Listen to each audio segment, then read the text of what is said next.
Fransuz tilidan A2 daraja darslari. Bonjour mes chers amis, comment ça va? J'espère que vous apprenez tous les mots, le vocabulaire qu'on vient d'apprendre, que vous apprenez par cœur les dialogues. Alors aujourd'hui, je vous présente encore des cours de la conversation et aujourd'hui, on va utiliser déjà la lexique sur la description d'une personne. Assalomu alaykum fransuz tili ixlosmandlari. Bugun biz sizlar bilan fransuz tilida so'zlashuv darslarini davom ettiramiz. Umid qilamanki, siz undan oldingi darslarni ko'rdingiz va dialoglarni yodlab oldingiz.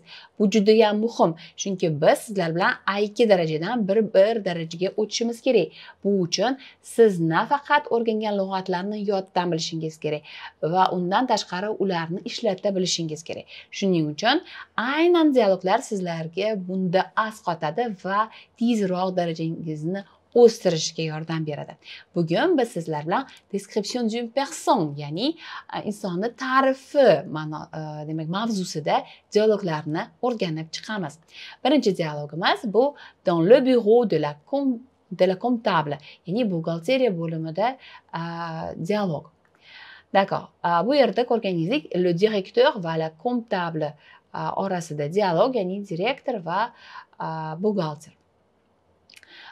Bonjour Madame Blanchard, quand vous partez à la retraite dans 3 mois, j'aimerais que vous nous aidiez à définir les qualités nécessaires à ce poste pour pouvoir recruter un candidat pour vous succéder. Assalomu alaykum Blanchard xonim.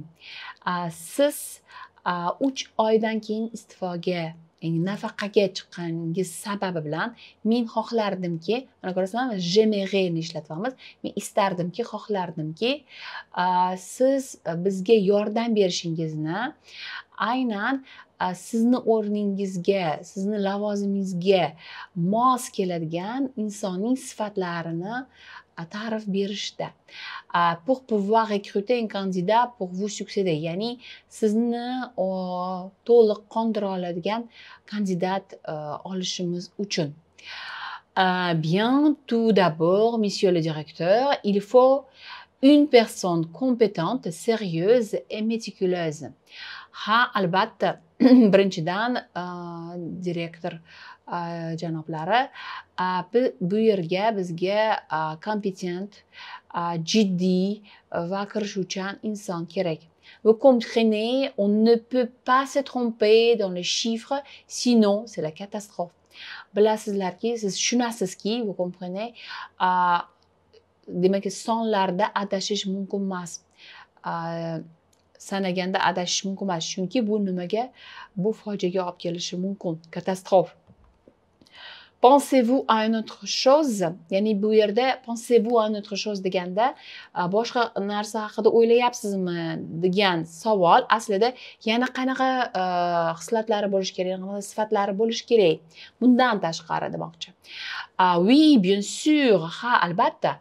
Il faut quelqu'un de discret parce que à ce poste, on a accès à beaucoup d'informations confidentielles sur l'entreprise. Ha, albatta. Demak, bu inson sir saqlashni bilish kerak, ya'ni diskret bo'lish kerak. Chunki bu lavozimda à ce poste juda ham ko'p, demak, o'sha korxonaga tegishli maxfiy, konfidensial, demak,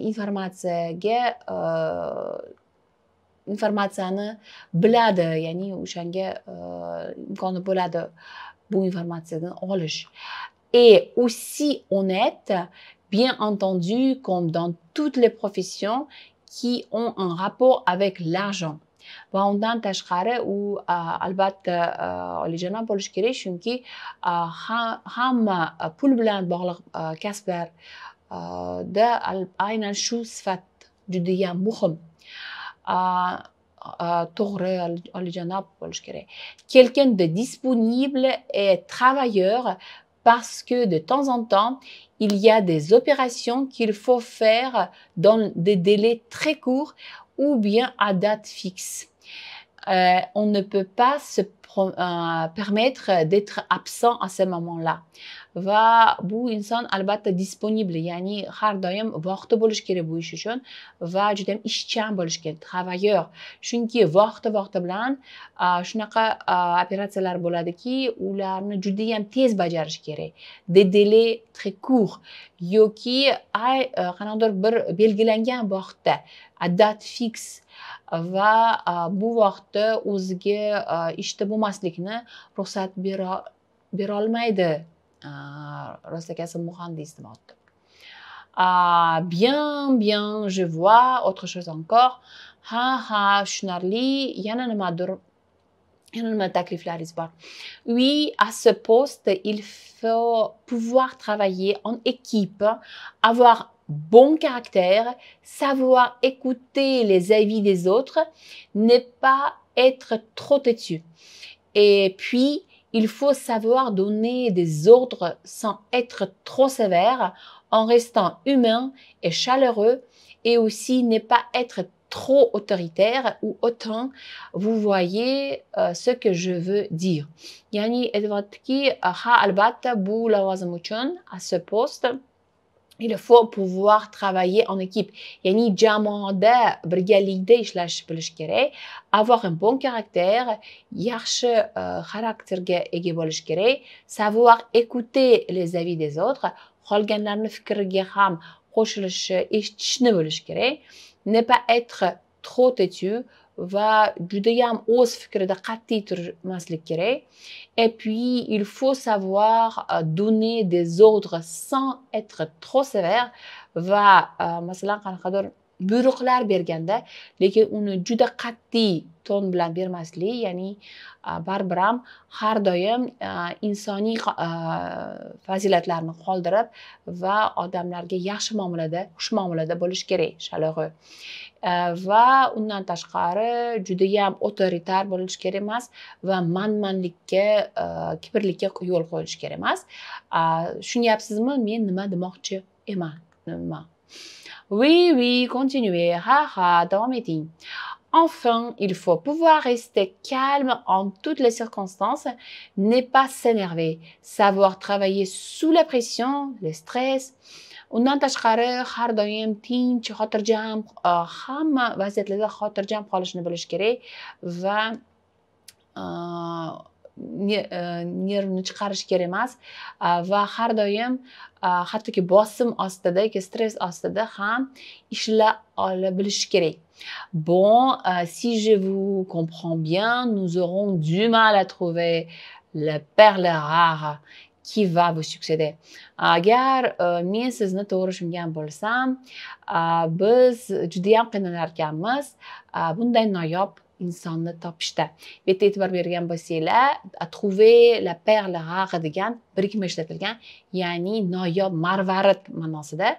Ya'ni noyob inson shunaqa xislatlarga juda ham kam uchraydigan, juda ham noyob xislatlarga ega bo'lgan inson haqida shunaqa deyishimiz mumkin.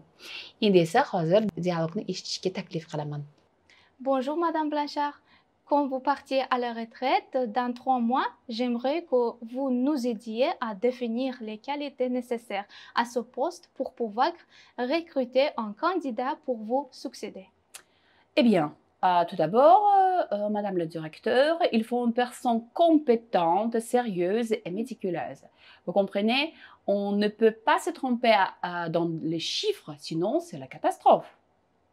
Pensez-vous à autre chose? Oui, bien sûr.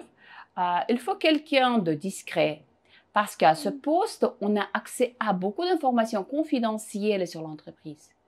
Et aussi honnête, bien entendu, comme dans toutes les professions qui ont un rapport avec l'argent.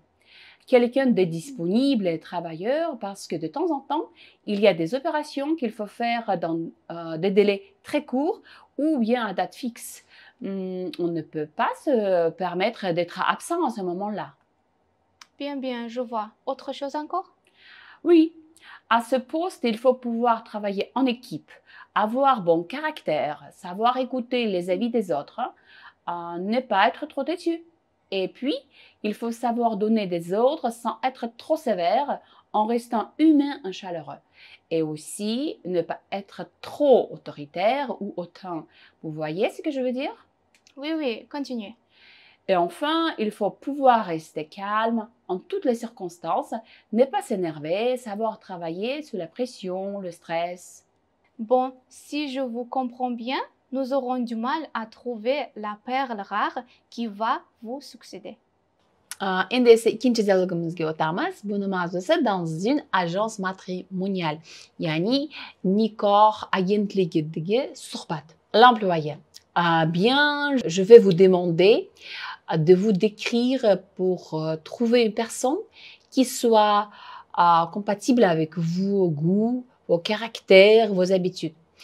Xo'p, yaxshi. Men sizga iltimos qilardimki, menga demak sizga mos bo'lgan insonni ta'rifini berishga, ya'ni sizning qiziqishlaringiz, sizning xarakteringiz, sizni o'rganishlaringiz bilan bog'liq holda. Eh bien, je suis optimiste, ambitieux, curieux, dynamique et généreux. Je suis aussi assez romantique, mais pas trop quand même. Je suis fidèle, facile à vivre. Bilasizmi, men juda ham optimistman, tirishqoqman, qiziquvchanman, dinamikman va judayam bag'rim keng, ko'nglim ochiq. Je suis aussi undan tashqari men romantik hamman, lekin juda o'ta emas, me'yorda.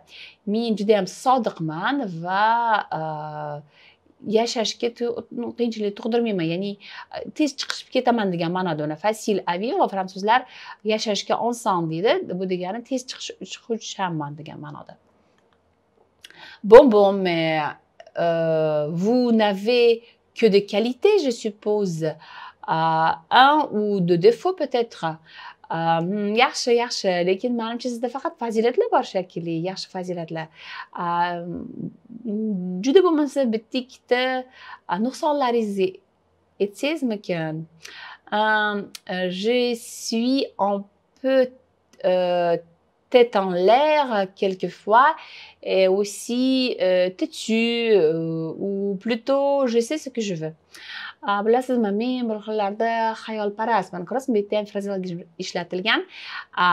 Tête en l'air, ya'ni so'zma so'z aytganda boshim havoda, osmonda degan ma'noda. Bu biroz demak xayolparast, bir narsalar o'ylab yuradigan inson haqida gapiriladi fransuz tilida. Va men biroz qaysarman deyapti, têtu. Lekin aslida deydi, men menga aynan nima kerakligini bilaman. Buni qaysarlik deb ham bo'lmaydi demoqchi. Bien. Et quel type de femme recherchez-vous? Xo'p, yaxshi. Endi qaysi turdagi ayolni qidiryapsiz? Je n'ai pas de style physique particulier. Je veux juste qu'elle ne soit pas plus grande que moi, qu'elle soit ambitieuse et très intelligente. Ce sera bien qu'elle aime voyager, sortir, rencontrer des amis. Menda tashqi ko'rinishga hech qanaqa alohida takliflarim yoki murojaatlarim yo'q, talablarim yo'q. Ammo u mendan baland bo'lmasligini xohlardim. U ham tirishqoq bo'lishini xohlardim, ambitsioz bo'lishini xohlardim va juda ham aqlli. Va albatta, agar u sayohat qilishni, biron bir yerlarga borishni yoki do'stlar bilan uchrashishni yaxshi ko'rsa, bu ham yaxshi bo'lar edi. Je vous recontacterai quand j'aurai trouvé. Bonne journée, au revoir. Au revoir. Men sizga albatta ulanaman, qachonki men bunday ayolni topsam. Xayr, kuningiz yaxshi o'tsin. Xayr. Endi esa bu dialogni eshiting. Bien. Je vais vous demander de vous décrire pour trouver une personne qui soit compatible avec vos goûts, votre caractère, vos habitudes. Eh bien, je suis optimiste, ambitieux, curieux, dynamique et généreux. Je suis aussi assez romantique, mais pas trop quand même. Je suis assez fidèle, facile à vivre. Bon, vous n'avez pas que des qualités, je suppose. Un ou deux défauts peut-être? Je suis un peu de tête en l'air quelquefois et aussi têtu, ou plutôt je sais ce que je veux. Bien, bien. Et quel type de femme recherchez-vous? Je n'ai pas de style physique particulier, je veux juste qu'elle ne soit pas plus grande que moi, qu'elle soit ambitieuse et très intelligente. Ce serait bien qu'elle aime voyager, sortir, rencontrer des amis. Je vais vous recontacter quand j'aurai trouvé. Bonne journée. Au revoir. Au revoir.